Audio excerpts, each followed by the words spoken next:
부처님의 가르침도 명확하게 세계의 많은 종교 가운데 여성을 남성과 동등한 성직자로 인정하면서 이를 제도화한 종교는 불교가 유일무이하다.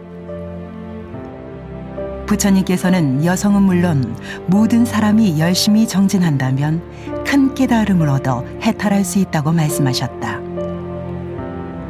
불교에서 비구니 교단의 성립은 인류가 가진 종교의 역사상 가장 실질적인 남녀 평등의 실현을 보여준다고 할 수 있다.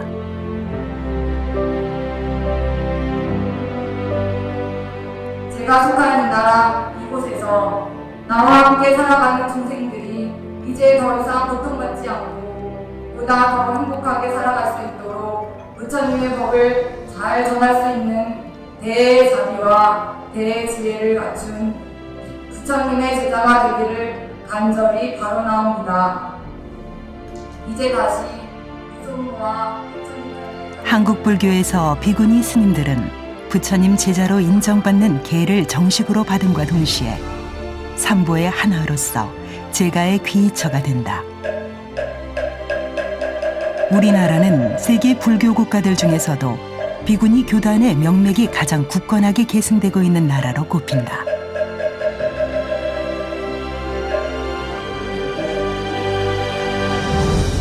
부처님께서는 이제 여성들도 수행을 하고 깨달을 수 있다, 이런 이제 관점을 가지고 계셨는데, 지금부터 이제 2000년 전에 그 부처님이 살아 계실 때 여성들의 그 출가를 허락한 것은 그 당시 그 신분제 사회, 또 엄격한 그 계급 사회에서 여성들의 출가를 그 허락하고 결정한 것은 아주 그 혁신적인 여성 인권에 대한 배려가 지극했다, 이런 의미로 받아들일 수 있습니다.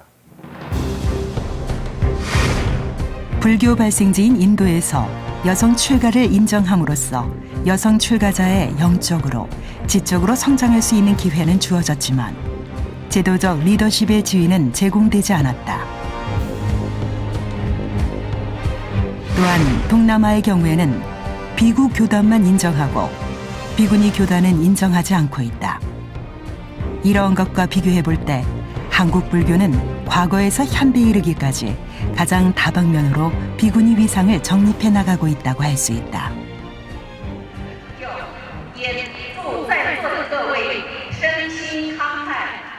우리나라 못지않게 비구니 교단이 활발한 대만은 비구니 협진회라는 이름으로 세계 각지에서 다양한 활동을 한다. 그런 대만 비구니 협진회가 창립 20주년을 맞아 세계 14개국을 대상으로 걸출 비구니를 선출했는데, 그 중에서 우리나라 4명의 비구니 스님들이 걸출 비구니로 선출되었다. 저는 평생 선원에서 정진하고 선원 불사에 매진했던 산승입니다.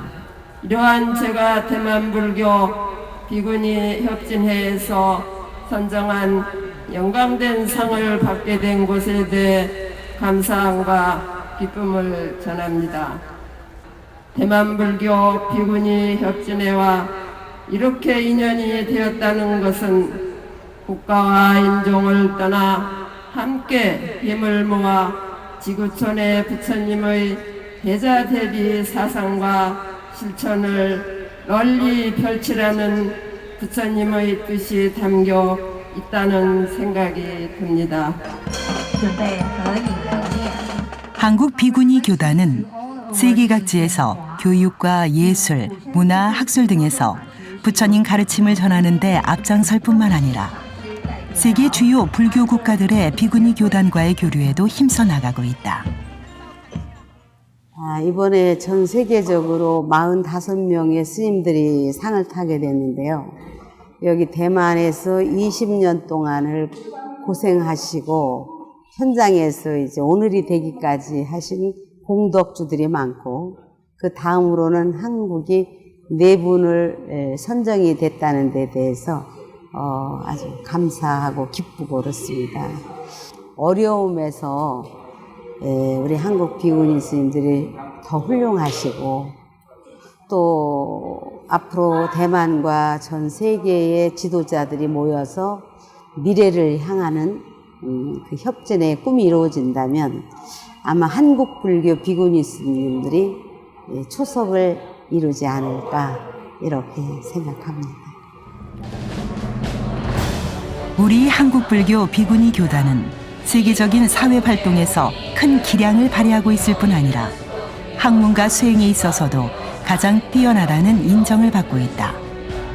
이처럼 세계 무대에서 학문과 수행, 사회 참여 등 모든 면에서 가장 모범적인 위상을 정립해가며 우리 비구니 스님들이 크게 인정받고 있는 데에는 체계적이고 수준 높은 교육이 가장 중요한 배경이 되고 있다고 할 수 있다. 교육이 어느 시대를 막론하고 다 중요한 것이고 어느 단체를 막론하고 다 중요한 것이죠. 분명히 과정을 거치고 체계를 세워야 합니다. 공부는. 그냥 뭐 이것도 해도 좋고 저것도 해도 좋고는 아니에요. 부처님 경전도 역시 5시교로 나누어져 있지 않습니까? 소승교부터 그다음에 인천 인과교, 뭐 대승시교, 대승종교에서 돈교, 원교로 이렇게 계의가 있듯이 역시 승려 교육도 그렇게 해야 된다고 생각합니다. 불교 부처님이 일체 유정부정이 개유불성이라 했는데 불성이 있다는 것은 얼마든지 가능성을 보여주는 이야기거든요. 그러면 세상에 남자분들이 할 수 있는 이야기 있고 여자분들이 할 수 있는 것처럼 남자분들이 못하는 것을 여자들이 하면 더 세밀하게 잘할 수도 있고 그런 것과 똑같이 비구니가 모든 포교를 하면 더 잘할 수 있는 부분도 있고 비구 스님보다 또 비구니보다 비구 스님이 더 잘할 수 있는 부분이 있으니까 이런 부분들을 하나하나 찾아서 적재적소에 쓴다면은 지금보다 훨씬 나은 포교가 이루어지고 불교의 발전이 이루어지리라고 생각합니다. 세속에서의 성별, 지위, 그 모든 것들을 내려놓고 부처님께 기의하여 비구, 비구니 분별 없는 가장 여법한 부처님 제자로 매 순간 정진에 힘쓰는 비구니 스님들. 한국 비구니 교육의 전통은 월광 금룡, 정암 해어, 화산 수옥 스님 등 해방 전부터 노력해온 선구적인 비구니 강백들이 있었기에 가능했고 그들의 노력으로 정립된 교육의 체계 안에서 오늘의 비구니 스님들은 자신이 추구하는 학문과 수행을 충분히 갈고 닦을 수 있다. 비구니 교육의 전통을 세운 3대 강백 중에서도 선교율, 모든 방면에서 뛰어났던 수옥 스님은 비구니 강원을 일으켜 지금까지 이어지는 강원의 기초를 세운 중요한 인물이다.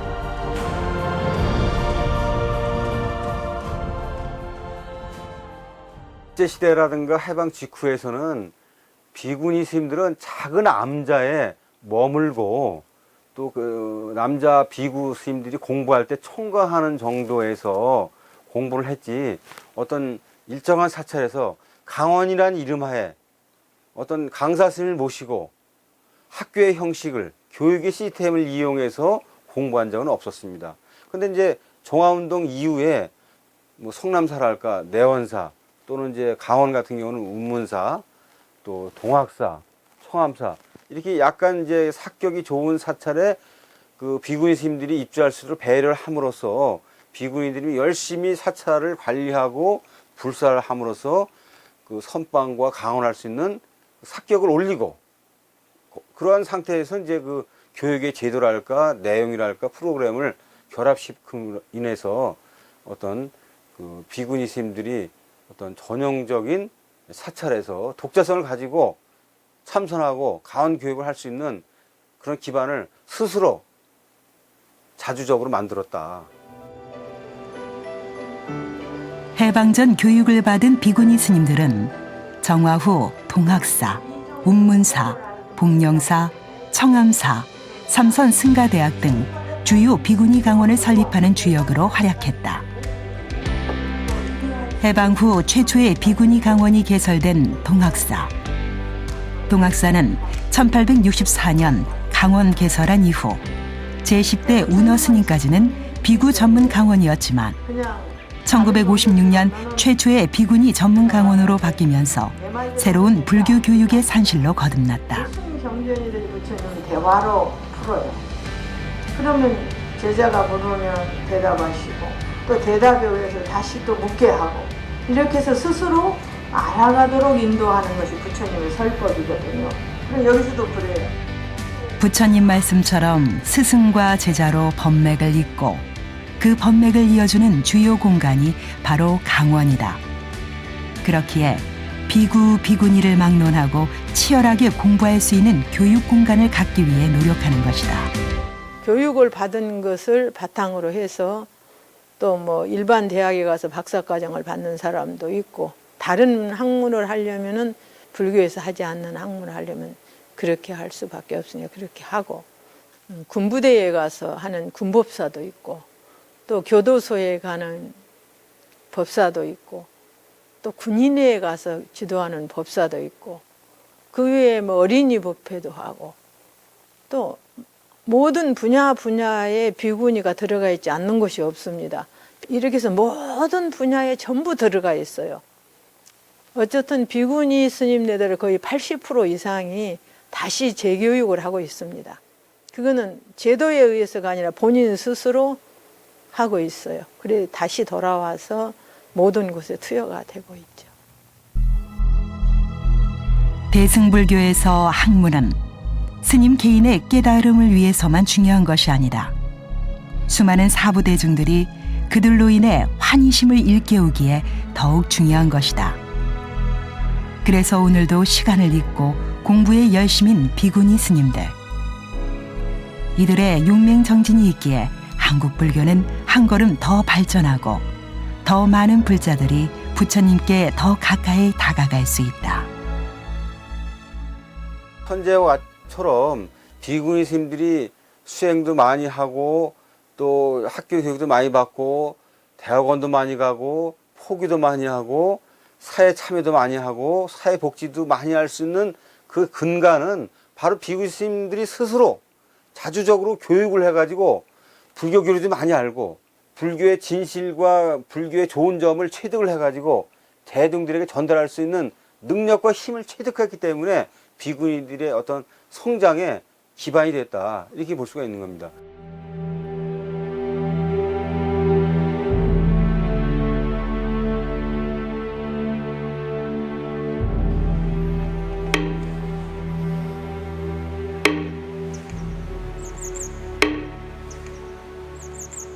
고즈넉한 산사를 울리는 맑은 목탁 소리. 강원과 함께 중요한 선원은 비구니 교육의 정신적 뿌리다.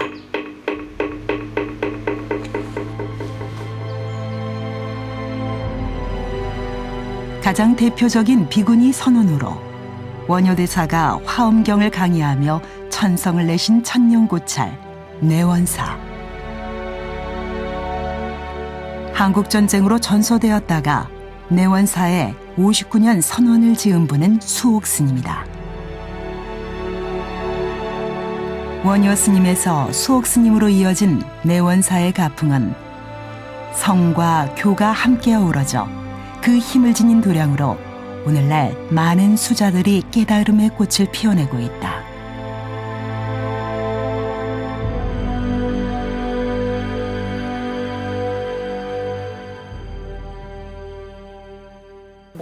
모든 인류가 추구하는 가장 이상적인 인간상이라면은 절대 행복을 갖춘 사람을 말하잖아요. 그게 이제 불교식으로 말하면 절대 행복을 갖춘 건 바로 부처님이 그 가장 이상적인 그런 모습이라고 저는 알고 있어요. 그래서 불교에서는 그걸 부다라고 표현하죠. 절대적인 그 행복한 인간상을. 그래서 그걸 부다가 되기 위해서는 우리가 어떤 그 방법이 있어야 되지 않겠어요? 그 방법이 바로 전 참선이라고 알고 있습니다. 우리는 참선을 할 때는 그 날카로운 칼날 위를 걷듯이 그렇게 정진을 해야 하거든요. 하나의 화두라는 것에 초점을 맞추어서 참고를 하다가 보면 모든 걸 놓아버리고 오직 화두에만 일념을 하게 되죠. 그러면은 우리가 추구하는 내가 아적시불, 내가 부처라는 이 사실을 깨닫는 데는 불필요한 것을 제거해야 되거든요. 그 불필요한 것을 제거하는 방법이 바로 저는 참선이라고 생각합니다. 그래서 그 참선은 바로 우리가 모든 인류가 추구하는 스님들뿐만 아니라 그게 바로 이제 그 내가 부처라는 사실을 깨닫는 거, 불교식으로 표현하면 그건 바로 참선이 갖는 가장 중요한 의미이기도 하고요. 내원사 도량을 거닐며 포행이 열심인 비구니 스님들. 포행은 단순히 걷는 것 이상을 뛰어넘는 치열한 참선 수행이다. 칼날 위를 걷는 것과 같은 서늘함으로 자기와의 싸움을 하지만 그 내면의 싸움은 결코 소란하지 않은 오히려 절대 고요의 평정심의 경지다.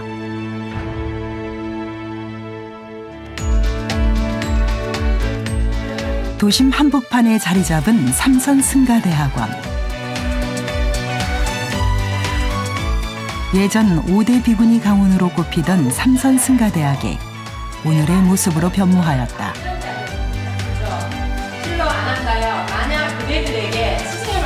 삼선승가대학원은 도시에서 포교 활동을 하고 있는 스님들이 사찰에 상주하는 대신 등교를 하면서 배움의 기회를 가질 수 있는 유일한 비구니 교육기관이다.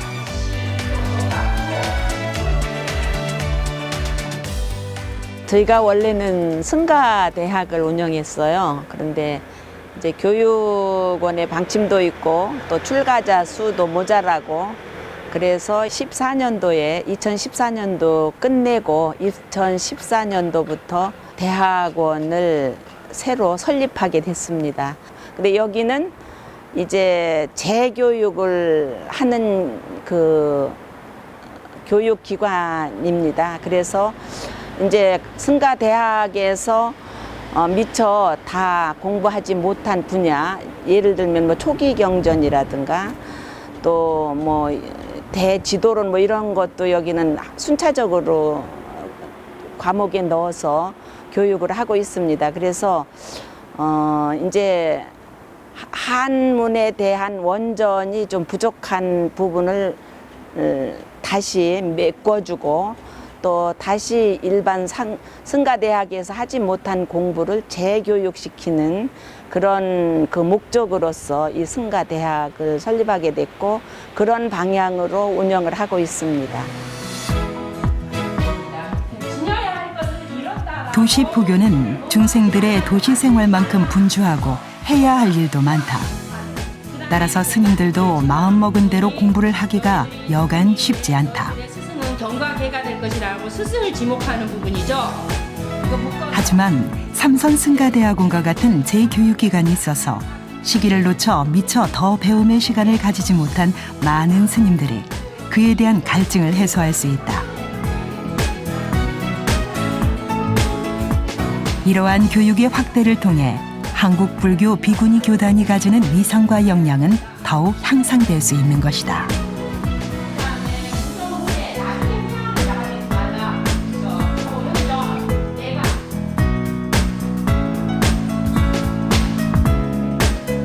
정법과 참선 수행의 깊은 뿌리를 배경으로 한 교육 시스템의 체계화 속에서 그 활동의 폭을 넓혀 나가고 있는 한국의 비구니 스님들.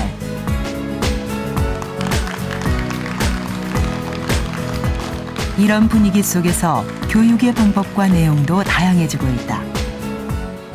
어떤 교육이나 번역가를 키우기 위한 노력이 없고 그냥 아주 개개인이 누군가에게 흥미가 있으신 분들이 그렇게 따로따로 하던 추세에서 이렇게 어떤 프로페셔널하게 그리고 아주 전문적인 교육 과정을 만들고 또 교수님들을 초빙하고 해서 이렇게 스님들을 합숙하게 해서 이렇게 만든 이런 프로그램이 처음이라서요. 굉장히 기뻤고 한국 승가 전체의 발전에도 도움이 되고 또 어떤 가려져 있던 부분 아니면 약간 침체되어 있던 부분에 활기를 넣을 수 있는 그런 역할은 충분히 있다고 생각합니다. 비구니 교육의 다양성이 확대됨에 따라 비구니 스님들의 대사회성은 더욱 고양되고 있으며 이는 다양한 포교 및 사회활동으로 이어지고 있다. 비구니 스님들은 시대가 요구하는 불제자로서의 변화와 혁신을 꾀하고 있으며 이러한 면이 세계적으로 높은 평가를 받고 있는 것이다. 한국 비구니 교단은 강원과 선방의 전통을 엄격하게 계승하면서도 비단 종교계뿐만 아니라 일반 대중들에게도 불교에 대한 관심을 크게 불러일으키고 있다. 저 사회가 성장하고 발전하기 때문에 우리 비구니 스님들이 해야 할 일이 참으로 많은 것 같습니다. 저희가 지금 어린이 포교를 위해서도 많은 세월이 근 30년, 40년이 다 돼갑니다. 그들이 성장해서 이미 사회인이 돼가지고 기업인도 되고 병원의 원장님도 되고 검판사가 되고 이런 것을 보면은 우리는 앞으로도 더욱더 수행도 좋지만 교육도 참으로 많이 필요하다고 생각하고요. 옛날에 부족했던 부분을 지금 잘 정비를 해서 노인 복지를 향해서 많은 일을 지금 하고 계십니다. 그뿐이 아니라 또 제가 보니까 문화적인 면도 상당히 많이 노력을 하고 계셔서 저도 이번에 남북 통일을 위한 세계불교 비구니 협회 평화대회를 4월 12일 날 열 것입니다. 따지고 보면은 스님들이 수행만이 아니라 국가의 행복을 위한 수행, 이 세상의 세계적인 평화를 위한 수행, 네, 이러한 것이 앞으로 비구니 스님들도 해야 할 일이 아주 많다고 생각합니다. 시대가 혼란할수록 부처님의 지혜와 가르침은 미래를 대비하는 우리에게 중요한 이정표가 된다. 그런 측면에서 한국 불교의 비구니 스님들의 역할은 크다고 하겠다. 선교율이 균형 있게 서 있는 교육의 전통 위에서 세대를 아우르는 줄탁동시로서 미래를 이끌어가는 한국 비구니 스님들. 그 어느 나라보다 큰 잠재력을 지닌 우리의 비구니 스님들. 우리 불교의 미래를 더욱 튼실하게 발전시켜 나갈 것이다.